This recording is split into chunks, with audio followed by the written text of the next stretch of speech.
Well, good morning. Thank you very much for the invitation.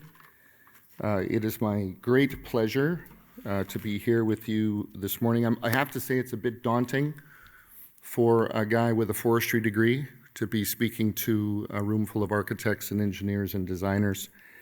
But I asked Amy, I said, so how do I speak to this technically focused group?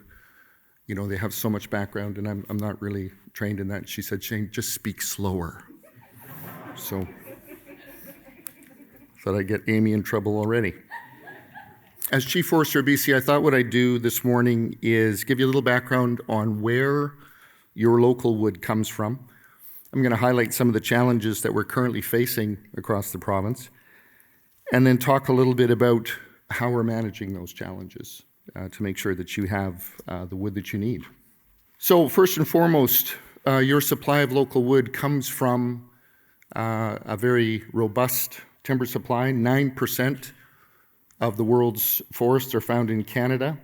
BC is home to 15% of Canada's forests, and it's these forests that draw millions of visitors to our province every year.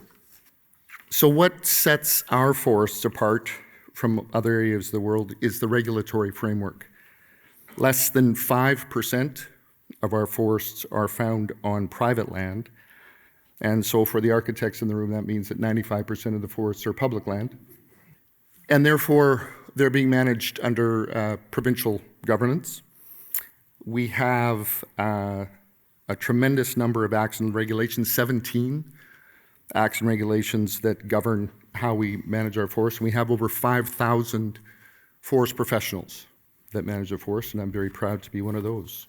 So, of no surprise to any of you, forestry has long been an economic cornerstone in this province since the 19th century. Many communities depend on forestry. It's not just an industry in some communities, it's a way of life. There are tensions between communities, of course, between development and environmental conservation. And these perspectives are something that all of you see in the media every day, and it's certainly part of the culture that we have in forestry. Our forests are undergoing a transformation. I think that's pretty evident. The structure of our forests, where they are, how much of the forest that we have, how our forests are being constrained by public policy. First Nations reconciliation and rights, definitely influences by a changing climate, changing societal expectations, and most recently, as you all know, very much influences coming from impact in trade and tariffs. All of these impact the amount of forest that we have to access in the province. So let's talk about forest facts. There's lots of opinions we see in the media and across the world as to how we're managing our forests. I find myself quite frequently, if I'm at a barbecue or I'm meeting someone for the first time and they find out what I do for a living, they say, Shane, how come we're logging the last old growth in the province? And so I do spend a little bit of time explaining the facts, and I'm going to do that for you today. I understand that you're all getting continuing education credits for this, so you're all going to get an exam later. So please pay attention. So BC is 95 million hectares in size. Over 62%, just over 62% of the province is covered by forest, 59 million hectares. I mentioned the public ownership of the forest, 95% of our forests are on public land. The timber harvesting land base, or the forest that we legally manage, only amounts to 22 million hectares of that 59 million. So this means only 37% of BC's forests are going to ever see a cut block or a forestry road. So doing the math again, that means 63% of BC's forests are in a condition that will not see forest management. And I think this is an important fact for all of you to completely understand because again, only 37% of our forests are the part of the province that we actually do forest management on. There's a tremendous amount of forest that we do not touch.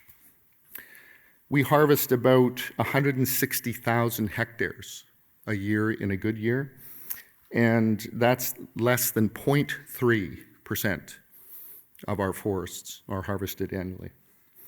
There's just over 11 million hectares of old growth forests in the province.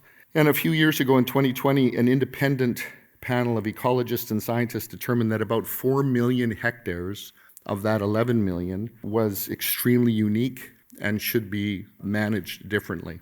And that management may include conservation. They determined that 1.4 million of that 4 million hectares was already conserved. So that left about 2.6 million hectares of old growth that this panel felt was at risk. Over the course of the last 6 years, we've been working with First Nations to determine what of that 2.6 million hectares of old growth they would like to see managed and what of that 2.6 they would like to see conserved. That's brought the number down to about 2.4 million, and we're still in conversations with First Nations. So as you can see, there's old growth in the province that's still being protected, managed, and collaborated with First Nations. So I mentioned the tension that exists between industry and conservation-minded interests, and this is mostly because of the multitude of values that our forests produce. And by these photographs, no surprise to you, we have forest values related to wildlife and wildlife habitat, fish habitat, cultural cedar, biodiversity, and that biodiversity impacts at-risk species and ecosystems, heritage, cultural, and spiritual sites, food and medicine gathering, water quality and quantity, outdoor recreation and tourism, and carbon storage. So a multitude of values will definitely bring people to different sides of a planning table.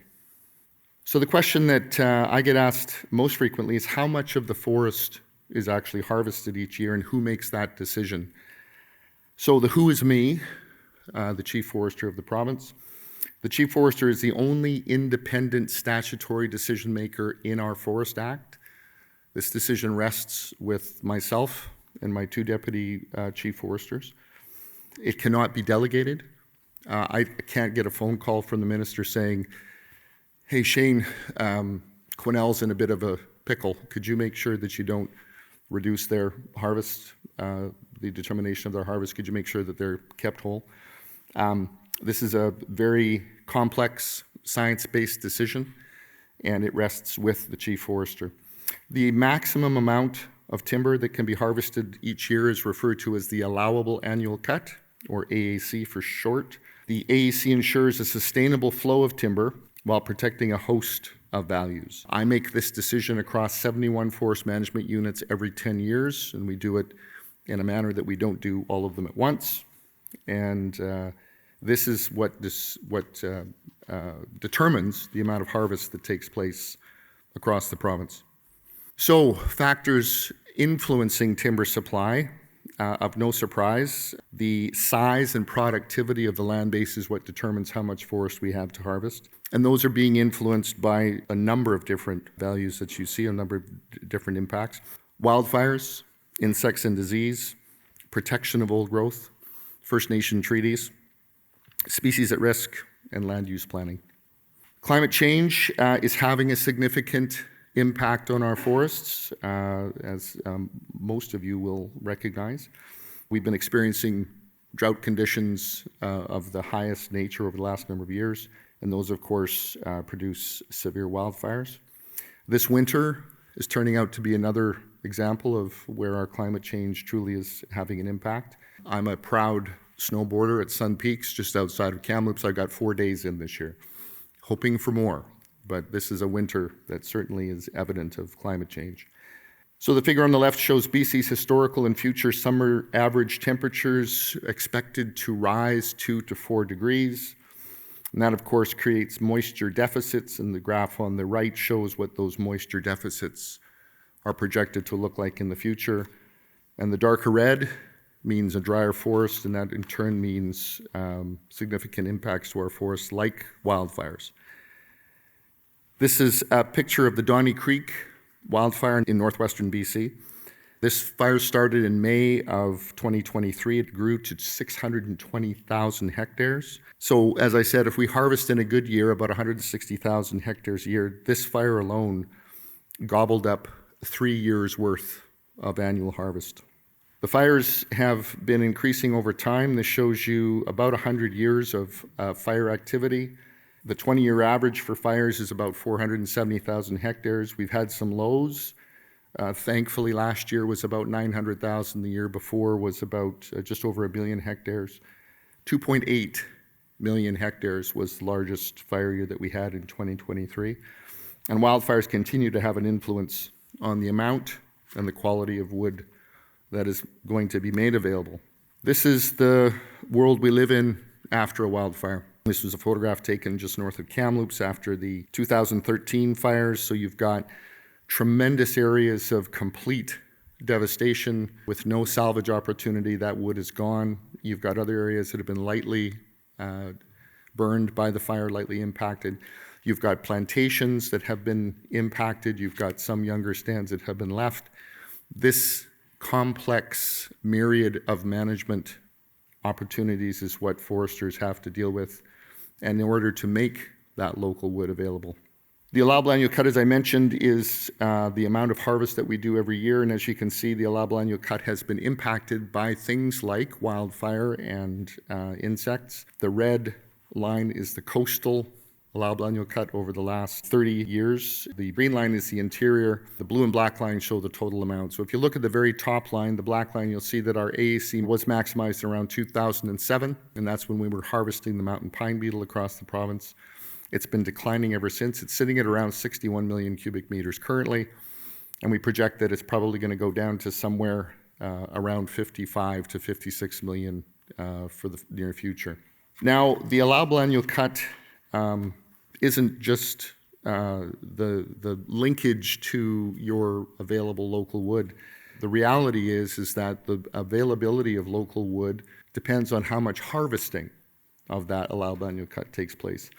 So the top line again shows you the AAC over the past 26 years. The blue and gray boxes that you see are the cumulative harvesting in each of those years. And as you can see, we've never reached the AAC in harvest performance at any point in time. Even in 2021, when logging prices were at an all-time high, there was not harvesting that equaled the AAC. This has a tremendous amount of impact to the milling opportunity and to local providers like yourselves. And we, as government, committed to a 45 million cubic meter target last year. This is not an allowable annual cut. This is a target of harvesting that the Premier has asked that we work with industry and First Nations to try and achieve. And as you can see, over the last couple of years, we haven't come close to that. We are essentially harvesting within the rank of about 53% of the allowable annual cut. And that has an impact on the amount of local wood that's made available. So enough of the doom and gloom. What are we doing to mitigate our timber supply reductions? We're fertilizing more. We fertilize between 30 and 40,000 hectares a year, and this, of course, allows for earlier harvesting because the forests grow faster. We're doing more commercial thinning. We're going into stands earlier and taking out volume before it reaches its ultimate maturity. We're doing a lot of planting. We're doing fuel treatments prescribed in cultural burning to try and mitigate the susceptibility of fire on our stands. We're salvaging more fire areas. And I know that's an issue for some of our construction providers in terms of the quality and color that comes from that fiber. And we've got recommendations that are coming from some of our internal auction services through the BC Timber Sales. I mentioned reforestation. We planted the 10 billionth tree in this province in April of 2024. We've been planting in BC since 1930, and reforestation became law in 1987. We planted 231 million trees last year, 246 million the year before, and about 265 million in 2023. We project that we'll be planting about 230 million trees a year, and of course that's a function of how much harvesting and how much wildfire takes place. But Sustainable forest management means that we promptly reforest our stands, whether they're damaged through wildfire or whether they're harvested. So with all these stats on harvest levels and forest management, I think the other factor that influences the availability of local wood is that societal balance. So we need to ensure that we're conserving forests so that society will allow us to set harvest levels to provide wood for all of you. In the past 20 years, the amount of protected land has more than doubled in BC, and this includes old-growth forests, wildlife habitats, and community watersheds. BC has one of the largest park systems in the world. We have 1,035 provincial parks, recreation areas, ecological reserves, and protected areas. It covers over 14 million hectares, and that's twice the size of an area like New Brunswick. We have more parks than any other province in Canada, and we're also committing to protect at least 30% of all lands and water systems by 2030. So this is the balance that I spoke to. Now let's talk about old growth. You can't read a media submission these days about forestry, especially in BC, without hearing about old growth. Many people associate biodiversity and conservation with BC's big iconic forests, and this is a coastal forest that you're seeing, and there's much international opinion on how BC manages its old growth forests. And so a common question that you might ask is how much of our forests, how much of your local wood come from our old growth forests? So old growth in this province is defined as any forest in the interior greater than 140 years old, and any forest on the coast that is greater than 250 years old. The green that you see on this forest map is where those old growth stands exist. So some of you might be surprised that there's old growth outside of Vancouver Island. It does cover the entire province. And as I mentioned, that's the 11.1 million hectares of old growth, not just big 1,000-year-old trees, but 11.1 million hectares of old forest. There's 300,000 hectares of private land, so if you were to add the two, it'd be 11.4, but we do not manage on private land. So if you use the 11 million of old forest across the province, we are protecting or unable to harvest 82% of that. So 80% of the old forest in this province is either protected or inaccessible or uneconomic. So when you get asked, are we logging the last vestige of old growth in this province? The answer is no. There's a lot of old growth that we're managing, and there's actually a lot of old growth that we are, in fact, protecting. So let's talk a bit about what old growth is. This is a picture of the Cathedral Grove stand. Any of you that travel from Nanaimo to Tofino will drive through this beautiful park. Some very huge hemlock trees. You'll notice that they're breaking off at the top. You'll notice all the blowdown in the foreground. This forest was never intended to last forever, and as a result, it's starting to blow down, and it's starting to actually become more of a carbon source than a carbon sink. Conversely, this is the Chihuahua giant in the Pacific Rim National Forest. This is the largest living tree in Canada. It has a diameter of 5.86 meters or 19.5 feet. It's thought to be 2,500 years old. This tree should be protected. It is. But it's this type of forest that I think many people across the world associate with old growth. And it is old growth, but it's a very small component of old growth.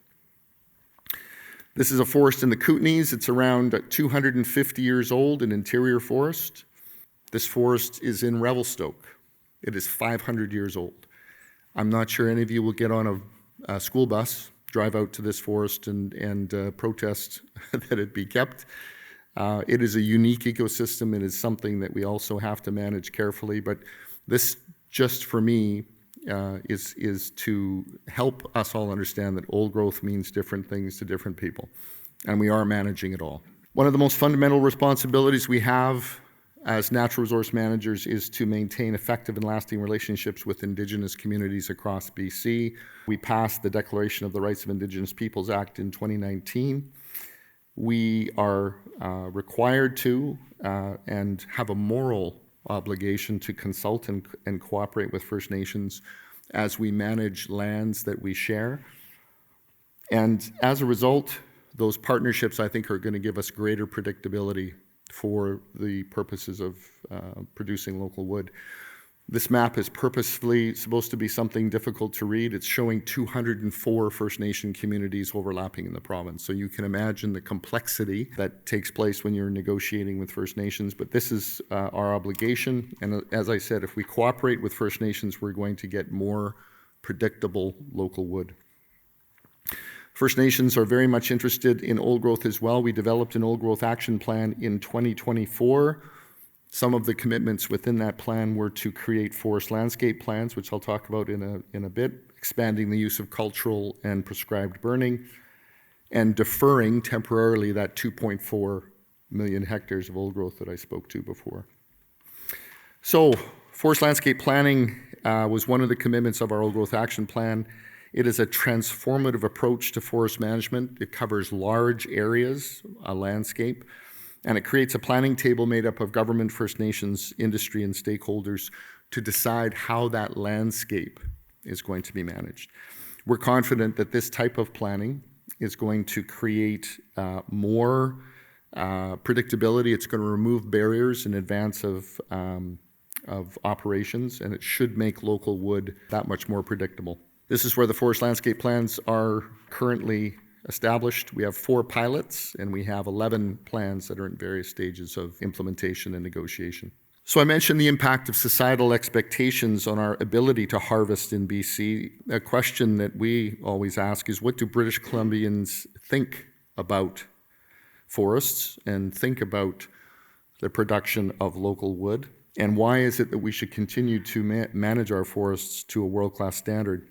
Well, because 43% of BC residents polled said forestry was the most important natural resource in BC. So this bodes well for the forest industry, I believe. We also polled to see what the impression of the BC's forest industry was with British Columbians. And there are 4 times greater positives and somewhat positives than negatives. But as you can see, there's still a huge neutral group of British Columbians that aren't sure whether the forest industry is a positive industry. And we can do a better job to ensure that we're doing the best we can to change their minds. Just want to touch briefly on certification. Canada is home to 9% of the world's forests. However, we have 44% of the world's certified sustainably managed forests. BC has the largest certified forests in Canada, more than 41 million hectares, or 76% of BC's forests have been certified. We have a larger certified area than the entire United States, more than Sweden, Germany, and France combined. And it certainly gives us international recognition for the value of our wood and the way that we're managing it. So, what are we going to do to help you all continue to create the fantastic structures and to develop the communities in the way that you do? We're going to be supporting a strong, sustainable forest sector. We're deriving more advanced and innovative forest products than ever before, composites and textiles, chemicals, next generation engineered wood. We're promoting wood-based construction, and we're really trying to make sure that every bit of our fiber that we produce in the forest is being used appropriately. So I'll leave you with a couple of last photos. The photograph on the right is Finland. I was able to go on a forestry tour a couple of years ago, and you can see that forest is being managed almost like a park. You see all the moss underneath, or that's the left-hand photo, I'm sorry. And you could just about walk through this forest wearing flip-flops. The forest on the right is what BC is doing with partial cutting.